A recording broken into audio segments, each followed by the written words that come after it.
ব্যবসা বাণিজ্যের বিশ্লেষণ নিয়ে ডিবিসি নিউজের নিয়মিত আয়োজন ইসলামী ব্যাংক টালি খাতায় স্বাগত জানাচ্ছি। আপনাদের সাথে আছি আমি রিফাত নোভা। উড়োজাহাজের ভাড়া কমানোর নামে গ্রুপ টিকিট কাটার পদ্ধতি বাতিল করে সরকার একটি আত্মঘাতী সিদ্ধান্ত নিয়েছে। এতে আপাতত চাহিদা কম থাকে এমন সময়ে দাম খানিকটা কমলেও শঙ্কা তৈরি হয়েছে ভরা মৌসুমে দাম নাগালের বাইরে চলে যাওয়ার। এজেন্টরা বলছেন অগ্রিম ও গ্রুপ টিকিটিং বাতিল হলে এয়ারলাইন্সগুলোর আর্থিক ঝুঁকি বাড়ে। এই অবস্থায় বাংলাদেশের ফ্লাইটের সংখ্যা কমে যেতে পারে, আর তাহলে আগামী দিনে টিকিটের দাম লাগাম ছাড়া হওয়ার শঙ্কাও কিন্তু আছে।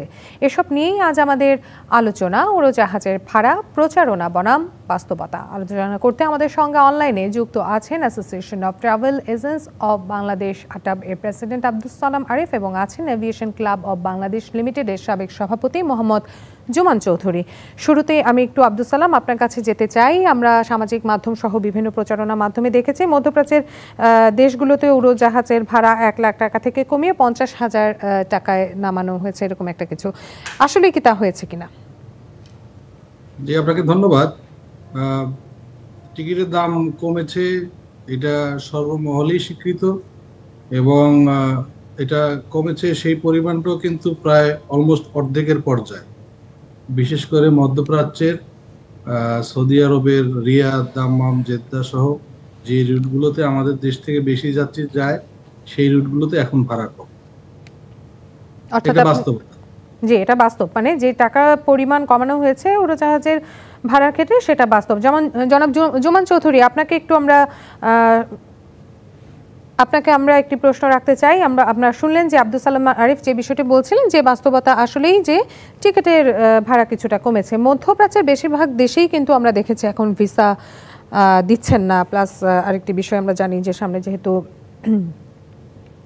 হজের একটি বিষয় আছে, ওমরার ক্ষেত্রেও কিছুটা নিষেধাজ্ঞা রয়েছে বা বন্ধ করা হয়েছে। এখন এই যে ভাড়া কমানোর কথা বলছে, এর ফলে কি এয়ারলাইন্সগুলো ক্ষতিগ্রস্ত হওয়ার কোনো সম্ভাবনা আপনি দেখছেন কিনা? ধন্যবাদ আপনাকে। এখানে আমি একটা বিষয় উল্লেখ করতে চাই। সম্প্রতি যে বাংলাদেশ সরকার যে সিদ্ধান্ত নিয়েছেন এবং পদক্ষেপ নিয়েছেন, এটাকে আমি স্বাগত জানাই। ভাড়া কমেছে কত সত্য, এখন ভাড়া বাড়া এবং কমা এর পিছনে কি যৌক্তিক কারণ থাকে সেটা হচ্ছে মূল বিষয়। ভাড়া বাড়ার ক্ষেত্রে মূল কারণটা হচ্ছে চাহিদা এবং যোগানের। যখন যাত্রী চাপ বেশি থাকে তখন ভাড়া বাড়ে, যখন যাত্রী চাপ কম থাকে তখন ভাড়া কমে। এটা এয়ারলাইন গুলো তাদের একটা পর্যায়ে জানে কোন সময় ভাড়া বৃদ্ধি করতে হবে এবং কোন সময় ভাড়া কমাতে হবে। এখন আপনি দেখেন মধ্যপ্রাচ্যের ভিসা নেই, তারপরে হচ্ছে ওমরার ভিসা হচ্ছে না, সামনে যেহেতু হজ মৌসুম, বিভিন্ন কারণেই যাত্রী সংকট, ভাড়া অনেকটা কমেছে। আর একটা বিষয় হচ্ছে আমাদের দেশে ভাড়া কমা এবং বাড়া এই কারণগুলো মূলত চাহিদা এবং যোগানের বিষয়। যে আমরা সবসময় জানি যে চাহিদা যখন কোনো কিছুর বেড়ে যায় তখন সেই পণ্য বা সেবা যাই বলি না কেন সেই জিনিসটার দাম অনেক অংশে বেড়ে যায় বা ব্যবসায়ীরা সেই সুযোগটা নেন। জনাব আব্দুস সালাম, আপনার কাছে একটু জানতে চাচ্ছি যে আটাবের বিরুদ্ধেও কিন্তু অনেক অভিযোগ রয়েছে যে আপনাদের একজন পরিচালনা পর্ষদ সদস্য তিনি কিন্তু এমন একটি অভিযোগ করেছেন। এখন আমার প্রশ্ন হলো, আটাব কি আসলে ভাড়া বাড়াতে পারে কিনা বা তাদের সেই সক্ষমতাটুকু আছে কিনা? আটাব তো আসলে ভাড়া বাড়ায়ও না কমায়। আটাব হচ্ছে বাংলাদেশের রেজিস্টার্ড ট্রাভেল এজেন্সিদের একটি অ্যাসোসিয়েশন। সারা বাংলাদেশে অলমোস্ট 4,000 ট্রাভেল এজেন্সি আমাদের সদস্য। ট্রাভেল এজেন্সিদের ভালো মন্দ দেখা এবং সুযোগ সুবিধার বিষয়ে সরকারের সাথে যোগাযোগ করে সহযোগিতা করে ট্রাভেল এজেন্সিদের সুযোগ সুবিধা আদায় করে, এটা হচ্ছে আটাবের মূল কাজ। আর এখানে আমাদের দেশে ভাড়া বেড়ে যাচ্ছে, বাড়া স্বাভাবিক, ভাড়া বাড়বে। কারণ কি, যেটা আমাদের জুম্মন সাহেব বললেন যে সাপ্লাই এবং ডিমান্ড, এটাও স্বাভাবিক। ডিমান্ড বেশি থাকলে ভাড়াটা বাড়বে। বাড়ার তো একটা লিমিটেশন থাকা উচিত। একজন শ্রমিক যাত্রী মধ্যপ্রাচ্যে যাচ্ছে চাকরির উদ্দেশ্যে ভিসা নিয়ে, যেই টিকিটটা রেগুলার সময় প্রাইস 40,000 থেকে 50,000 টাকা, সেটা বাড়তি হলে কত টাকা পর্যন্ত বাড়তি হতে পারে? আপনি 40,000 টাকা 10% বাড়াইলে হবে 44,000, 20% বাড়াইলে হবে 48,000। 20% বাড়তি নিলেও তো একটা শ্রমিকের গায়ে লাগার কথা, লাগেও না। কিন্তু সেই ভাড়াটা যখন 90,000 টাকা হয়, 1,30,000 40,000 টাকা হয়, তখনই এইটা নিয়ে মানুষের গায়ে লাগে, কথা হয়। এবং তখন দোষগুলো চলে আসে ট্রাভেল এজেন্সির উপরে, যেহেতু এয়ারলাইন্স টিকিটটা বিক্রি করে ট্রাভেল এজেন্সির মাধ্যমে এবং দেশের শ্রমিক যাত্রী বা জনগণ টাকা পেমেন্ট করে ট্রাভেল এজেন্সিকে, তখন তারা মনে করে যে ট্রাভেল এজেন্সি বোধহয় এখানে কারসাজি করে টিকিটের দামটা বাড়িয়ে বেশি নিচ্ছে। ট্রাভেল এজেন্সির উপরে সবকিছু দোষ আসে, অভিযোগ আসে, এবং এটার জন্য ট্রাভেল এজেন্সিদেরকে বিভিন্ন জায়গায় ডাকা হয়, শোকজ করা হয়। কিন্তু বাস্তবতা কি তাই? আসলে কি ট্রাভেল এজেন্সি বেশি টাকা নিচ্ছে? ট্রাভেল এজেন্সি হচ্ছে এয়ারলাইন্স কর্তৃক নির্দিষ্ট কয়েকটা, আমাদের দেশে যারা এয়ারলাইন্সের আয়টা, তারা এয়ারলাইন্সের সাথে ক্যাপিং এর মাধ্যমে টিকিটটা বিক্রি করতে পারে, বিনিময়ে সে একটা কমিশন পায়। কমিশনটা হচ্ছে, সেটাও আমি বলে দিতে পারি, 7%। এটা একেবারে আসলে সবাই জানে এখন। ওই বাকি টাকাটা তো হচ্ছে ট্রাভেল এজেন্সি পায় না, সেটা পায় এয়ারলাইন্স। কিন্তু সবসময় দোষ দেওয়া হচ্ছে ট্রাভেল এজেন্সির কাছে। এই যে বাড়তি টাকাটা, সেটা লিমিট ছাড়া হয়ে যাওয়ার কারণেই কিন্তু এই বিষয়গুলো ঘটতেছে। আমরা সেই বিষয়টাকে সরকারকে বলেছি যে এখানে একটা সুষ্ঠু নীতিমালা দরকার, একটা ডিসিপ্লিন থাকা দরকার, যে আসলে টিকিটের দাম বাড়লে সেটা কতটুকু বাড়তে পারে এবং কোন সময় গিয়ে সেটা বাড়বে। সেটা কি সারা বছরই বাড়তি নেওয়া যাবে, না নির্দিষ্ট একটা সময়ের মধ্যে নেওয়া যাবে? সেইটার একটা ডিসিপ্লিন, একটা গাইডলাইন আমরা সরকারের কাছে চেয়েছি। সরকার এখানে একটি তদন্ত কমিটি করেছে, আপনারা জানেন। সেই তদন্ত কমিটি তারা ভেরিফাই করেছে, বিভিন্ন সংস্থা এখানে কাজ করেছে, তারা আইডেন্টিফাই করেছে কিছু সমস্যা, যেগুলো সমাধান হলে পার্মানেন্টলি আমরা মনে করি যে এই সমস্যার সমাধান হবে। আমাদের দেশ থেকে বিভিন্ন ক্ষেত্রে বাংলাদেশের এয়ারলাইন্স গুলো যে পরিচালনা করে, তাদের খরচ বেশির কথা আমরা শুনতে পাই। ল্যান্ডিং চার্জ, পার্কিং চার্জ, আপনার ফুয়েল প্রাইস, এয়ারপোর্ট হ্যান্ডেলিং, বিভিন্ন খাতে চার্জ বেশি, এবং গভর্নমেন্টেরও ট্যাক্স কোনো কোনো খাতে বেশি, সেটাও আমরা শুনি, আমরা দেখি।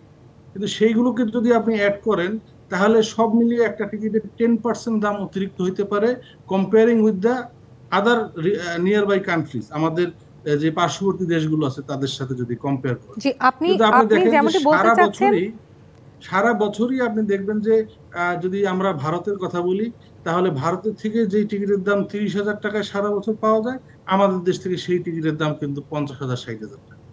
এই যে পার্থক্যটা, সব খরচ বেশি হওয়ার পরও কি ডাবল হওয়া উচিত?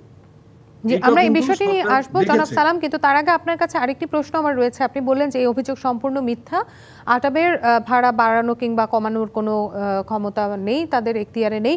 কিন্তু আমার কাছে আরেকটি অভিযোগ আপনাদের, যদি বলি যে আরেকটি অভিযোগ কিন্তু আছে যে গ্রুপ টিকিট বন্ধ করা, সেটিও আটাবের একটি পরিকল্পনা বা একটা পরামর্শ। এটার যৌক্তিকতা কতটুকু? আপনাকে আমি সরকার যে পরিপত্রটা জারি করেছে, সেইটা যদি আপনি দেখেন, সেখানে কিন্তু গ্রুপ টিকিট বন্ধ করা বা গ্রুপ টিকিট করা যাবে না সেই ধরনের কোনো নির্দেশনা কিন্তু সরকার দেয় নাই। সেখানে বলা হয়েছে কোনো যাত্রী যদি বুকিং করে 3 দিনের ভিতরে তার টিকিটটা কমপ্লিট করতে হবে, আদারওয়াইজ এয়ারলাইন্স বুকিং গুলো ক্যান্সেল করবে। যেই যাত্রী একত্রে 10 জন বা তার বেশি যদি যাত্রী হয়, তাহলে সেটা গ্রুপ হবে। তারা একসাথে যদি বুকিং করে, একসাথে তারা গ্রুপ ফ্যাসিলিটি পাবে, গ্রুপ ফেয়ার পাবে, এবং তারা একসাথে ট্রাভেল করতে পারবে। এখানে তো কোনো নিষেধাজ্ঞা নাই। কিন্তু যার ভিসা হয় নাই, যার পাসপোর্ট নাই, কোনো যাত্রীর নাম নাই, তাদের নামে তো টিকিট ব্লক করে আটকায় রাখলে যাদের পাসপোর্ট আছে বা যাদের ভিসা আছে তারা তো টিকিট পাবে না। জি, এই বিষয়টি নিয়ে আমরা আপনার সাথে আরও কথা বলবো, আর একটু ক্লিয়ার হওয়ার কিছু বিষয় রয়েছে, সেই বিষয়গুলো আমরা যাব জনাব সালাম। কিন্তু তার আগে আমরা একটি ছোট বিরতি নিয়ে আসছি। জনাব জুমান, আমরা একটি ছোট বিরতি নিয়ে আসছি। বিরতির পর আমরা আবার ওই গ্রুপ টিকেটের বিষয়টি নিয়ে আলোচনায় আসবো। বিরতি নিচ্ছে ব্যবসা বাণিজ্যের বিশ্লেষণ নিয়ে ডিবিসি নিউজের নিয়মিত আয়োজন ইসলামিক ব্যাংক চালি খাতায়, সঙ্গে থাকুন। আবার স্বাগত জানাচ্ছি ব্যবসা বাণিজ্যের বিশ্লেষণ নিয়ে ডিবিসি নিউজের নিয়মিত আয়োজন ইসলামিক ব্যাংক টালি খাতায়। আজকে আমাদের আলোচনার বিষয় উড়োজাহাজের ভাড়া, প্রচারণা বনাম বাস্তবতা। আমাদের সঙ্গে আজকে দুজন অতিথি যুক্ত আছেন। আমরা আবারও আমাদের অতিথিদের কাছে ফিরে যাব আলোচনায়। বিরতির ঠিক আগে যে বিষয়টি নিয়ে আমরা আলোচনা করছিলাম, জনাব আব্দুল সালাম আমাদের একটি বিষয় সম্পর্কে বলছিলেন যে আটাবের পরামর্শে গ্রুপ টিকিট বন্ধ করার যে অভিযোগটি রয়েছে, সেটি আসলে কতটুকু বাস্তব, তিনি তার সেই জবাবটি আসলে দিয়েছেন। এ পর্যায়ে আমি একটু যেতে চাই জনাব জুমান আপনার কাছে। এই যে গ্রুপ টিকিট বন্ধ করা হলো, তো আপনার কাছে একটু জানতে চাচ্ছিলাম, যখন পিক আওয়ার অর্থাৎ যখন চাহিদা আবার বেড়ে যাবে, ঠিক সেই সময়ে সিজনে, যদি বলি যে পিক সিজনে ভাড়া লাগামহীন হওয়ার কোনো সম্ভাবনা আপনি দেখছেন কিনা? এবং এই যে এই পদ্ধতিটা, অর্থাৎ গ্রুপ টিকিটের যে পদ্ধতিটা, সেটা তো বিশ্বব্যাপী বেশ সমাদৃত। আমাদের দেশে বন্ধ করার যে প্রক্রিয়া, আপনারা নিশ্চুপ আছেন কেন? ধন্যবাদ আপনাকে। আমাদের সভাপতি মহোদয় যে কথাটা বললেন যে গ্রুপ টিকিট নিষিদ্ধ করা হয়নি, এটা কিন্তু সঠিক। এখানে কিছু শর্ত জুড়ে দেওয়া হয়েছে। সেটা হচ্ছে যে 72 ঘন্টার মধ্যে গ্রুপ বুকিং করার পরে 72 ঘন্টার মধ্যে এটাকে সম্পন্ন করতে হবে, আর অর্থাৎ টিকিট ইস্যু করতে হবে। অন্যথায় এয়ারলাইন গুলো স্বয়ংক্রিয়ভাবে বুকিংটা ক্যান্সেল করে দিবে। শর্তটা এরকম। এখন কথা হচ্ছে আমাদেরকে যে সময়টা দেওয়া হয়েছে 72 ঘন্টা, এটা যথেষ্ট কিনা। আপনি দেখেন গ্রুপ বুকিং কেন করা হয়। গ্রুপ বুকিং করা হয় হচ্ছে যখন 9 জনের বেশি যাত্রী একই ফ্লাইটে একই তারিখে একই গন্তব্যের জন্য বুকিং করা হয়, তখন এয়ারলাইন গুলোর নির্দেশনা অনুযায়ী বাধ্যতামূলক গ্রুপ মোডে বুকিং করতে হয়। 10 জন হলেই করতে হবে। এখন ধরেন আমার যদি 15 জন প্যাসেঞ্জার হয়, সেক্ষেত্রে আমি যদি 8 জন এবং 7 জন করে আলাদা আলাদা বুকিং আমার সিস্টেম থেকে করি, এয়ারলাইন সেটা বুঝতে পারে এবং অনৈতিক গ্রুপ বুকিং বলে এটাকে ক্যান্সেল করে দেয়। তো আমরা গ্রুপ বুকিংটা কেন করি? গ্রুপ বুকিং এয়ারলাইন্সের নির্দেশনা অনুযায়ী করি। সেটা একটা ট্যুর অপারেটররা করে থাকেন, রিক্রুটিং এজেন্সিগুলো রিকোয়ারমেন্ট অনুযায়ী করে থাকি, ওমরা আছে, কর্পোরেট গ্রুপ আছে। আমি যদি একটা উদাহরণ দিই, ধরেন আকিজ গ্রুপ তাদের 50 জন ডিলারকে নিয়ে সিঙ্গাপুরে যাবেন। এখন এই ডিলারদের কারো পাসপোর্টে জটিলতা থাকতে পারে, কারো ভিসায় জটিলতা থাকতে পারে। আমরা যদি ন্যূনতম 15-20 দিন আগে বা তারও আগে গ্রুপটা কনফার্ম না করি, সেই ক্ষেত্রে দেখা যাবে কি যে তাদের সবাইকে আমরা এখানে গ্রুপে ইনক্লুড করতে পারবো না। গ্রুপ বুকিং এর একটা সুবিধা আছে, যেমন এয়ারলাইন গুলো আমাদেরকে একটা সুবিধা দিয়ে থাকে যে 10% আমরা গ্রুপ অ্যাড অন নিতে পারি। আবার যদি কোনো কারণে কারো ভিসা জটিলতা হয়, সেই ক্ষেত্রে 10% পর্যন্ত আমরা এটা ক্যান্সেল করতে পারি। এখন কথা হচ্ছে যে উমরা যাত্রীগণ আপনি দেখবেন যে তাদের হোটেল বুকিং এর বিষয় থাকে, তারপরে আপনার ভিসার বিষয় থাকে। এছাড়াও আমরা যদি ট্রানজিট যে এয়ারলাইন গুলোকে আমরা ইউজ করি, বাংলাদেশ বিমান এবং সৌদি এয়ারলাইন্স ছাড়া, তাদেরকে যদি আমরা ধরি, যেমন ঢাকা দুবাই হয়ে যে যাত্রীগুলো সৌদি আরবে যাবে, সৌদি আরবগামী সে যাত্রীর জন্য আমরা যদি আগে থেকে বুকিং না করি, আমাদের যে পার্শ্ববর্তী দেশগুলি আছে, আমাদের যারা প্রতিদ্বন্দ্বী, তারা যদি তাদের গ্রুপ বুকিং এর সুবিধা আছে, তারা হয়তো 10 দিন 15 দিন 1 মাস আগেও বুকিং করে, তারা যদি সেই দুবাই রিয়াদ বা দুবাই জেদ্দা ফ্লাইটটাকে বুক করে ফেলে, সেই ক্ষেত্রে ঢাকা থেকে যখন শেষের দিকে কোনো চাহিদা যাবে, ওই এয়ারলাইনের হেড অফিস আমাদেরকে তাদের স্পেস না থাকার কারণে আসলে কনফার্মেশন দিতে পারবে না। আর যদি কনফার্মেশন দেয়ও, সেই ক্ষেত্রে তারা দেখবে তাদের একটা নির্দিষ্ট বুকলোড হয়ে গেছে, ধরেন 80%, 70% বা 90%। সেই ক্ষেত্রে আমাদেরকে একটা বুকলোড অনুযায়ী তারা অতিরিক্ত ভাড়া দাবি করবে যে এই টাকা হলে, এই অ্যামাউন্টটা হলে আমরা কনফার্ম করতে পারবো। সেই ক্ষেত্রে এই ক্ষতিগ্রস্ত হবে আমাদের যাত্রীগণ।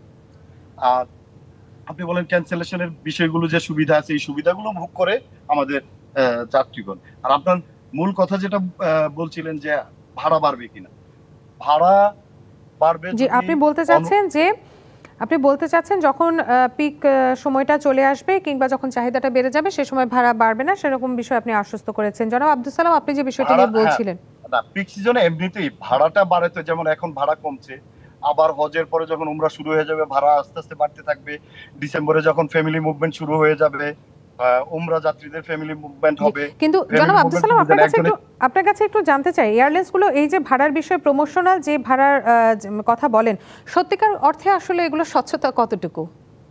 না, এখানে যথেষ্ট স্বচ্ছতা রয়েছে, কারণ হচ্ছে জনাব আব্দুল সালামের কাছ থেকে আমি একটু শুনতে চাচ্ছি এই বিষয়টা। জি, আমাদের এয়ারলাইন্সের একটা রুটের জন্য নির্দিষ্ট ভাড়াটা কত, সেটা কিন্তু আমাদের যাত্রীরা জানে না।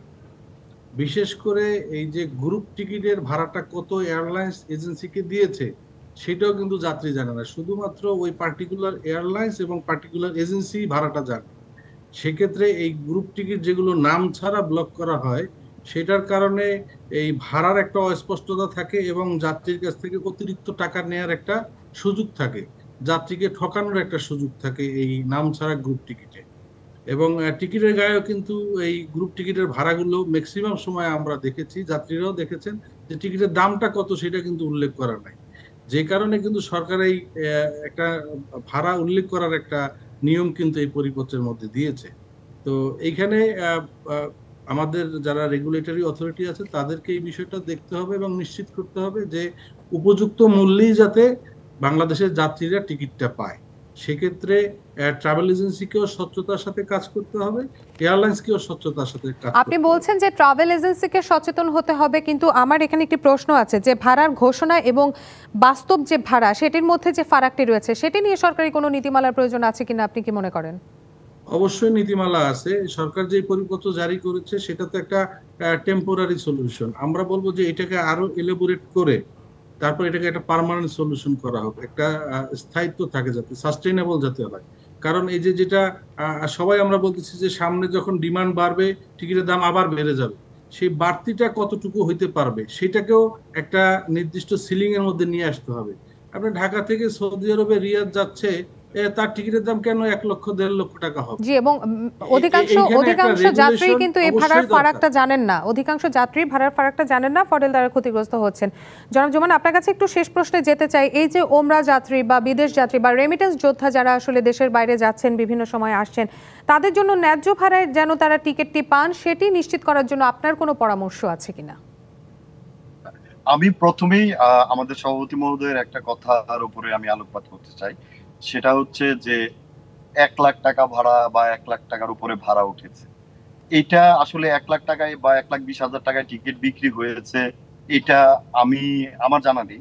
কারণ হচ্ছে কি, আপনি দেখেন কাতার এয়ারওয়েজ বা এমিরেটস বা বিভিন্ন এয়ারলাইন্স আপনি যদি দেখেন, ঢাকা রিয়াদের ভাড়া ওয়ান ওয়ে আপনার 162টা ভাড়া দেওয়া আছে কাতার এয়ারওয়েজে। আমাদের সভাপতি মহোদয় এটা অবশ্যই জানবেন। তো ভাড়ার আরবিডি অনুযায়ী, তাদের বুক লোড অনুযায়ী নির্দিষ্ট একটা বুক হওয়ার পরে একটা ক্লাসের পর আরেকটা ক্লাস ইকোনমি কেবিনে দেওয়া থাকে সাব ক্লাস, ভাড়া বাড়তে থাকে।